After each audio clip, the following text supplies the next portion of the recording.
በቅድሚያ ስለመጣ ደስ ብሎኛል። ያው እንኳን ደህና መጣ ማለት ፈልጋለሁ። አመሰግናለሁ። ራስን ብታስተዋውቀን። አመሰግናለሁ። እሱ ባለው እባላለሁ። እሱ ባለው ፕሪፊክስ የለውም ከኋላ ሙያ የለም። የሙያ ምናልባት እሱ ባለው ብዬ ከምጠራ። ኦኬ፣ በጣም አሪፍ። ኢንጂነር፣ የሽያጭ አማካሪ ማለት ይቻላል። የሽያጭ አማካሪና ኢንጂነር እሱ ባለው እባላለሁ። እሺ፣ አመሰግናለሁ ራስን ስላስተዋወቀኝ። ኢንጂነር፣ የሽያጭ አማካሪ እሱ ባለው። ከበዓሉ ዋዜማ ላይ ስለምንገኝ እንኳን ለገና በዓል በሰላም አደረሰ። ለጌታችን ለመድኃኒታችን ለኢየሱስ ክርስቶስ የልደት በዓል እንኳን አደረሰ ማለት ፈልጋለሁ። እንኳን አብሮ አደረሰን ማለት ፈልጋለሁ። ከዚህ በመቀጠል እንግዲህ ኦቪድ ሪል ስቴት ላይ ነው እየሰራ ያለው እና ኦቪድ ሪል ስቴት ለባህል ይዟቸው የመጡ ምን አዳዲስ ነገሮች አሉ? ምን መልካም እድሎች አሉ? አሁን ደንበኞች በዚህ ሰዓት እንግዲህ ብር የተለያየ ቦታ ላይ ኢንቨስት ይደረጋል እና ሪል ስቴት ኢንቨስት ቢያደርጉስ ምን ጥቅም ያገኛሉ የሚለው እነዚህን ነገሮች ብታነሳልኝ፣ ምናልባት ጥያቄው ከረዘመብህ ሪቫይዝ አደርጋለሁ።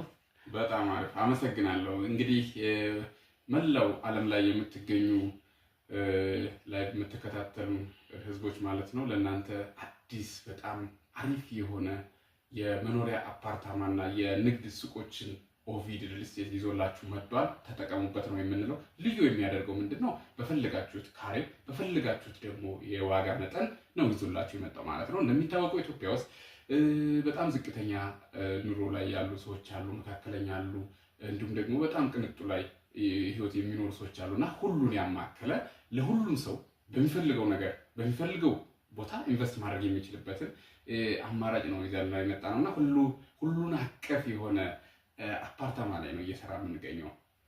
እሺ፣ አመሰግናለሁ።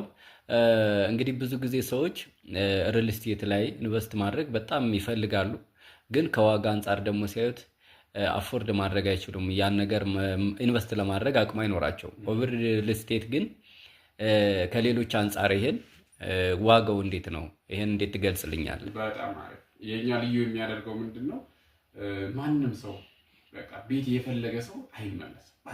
ባጭር ቃላት ስገልጽልህ ቤት ፈልጎ የመጣ ሰው አይመለስም። ለምን? ከዋጋ አንጻር፣ ከካሬ አማራጭ አንጻር፣ ከነዚህ ከሁለቱ አንጻር ማንም ሰው መግዛት ይችላል። ሁሉም በሚፈልገው ነገር ማለት ነው። በጣም አሪፍ እያልከኝ ያለሁት ሰዎች በሚፈልጉት የካሬ አማራጭ እንዲሁም በአቅማቸው በፈቀደ ዋጋ ማግኘት ይችላሉ እያልከኝ ነው።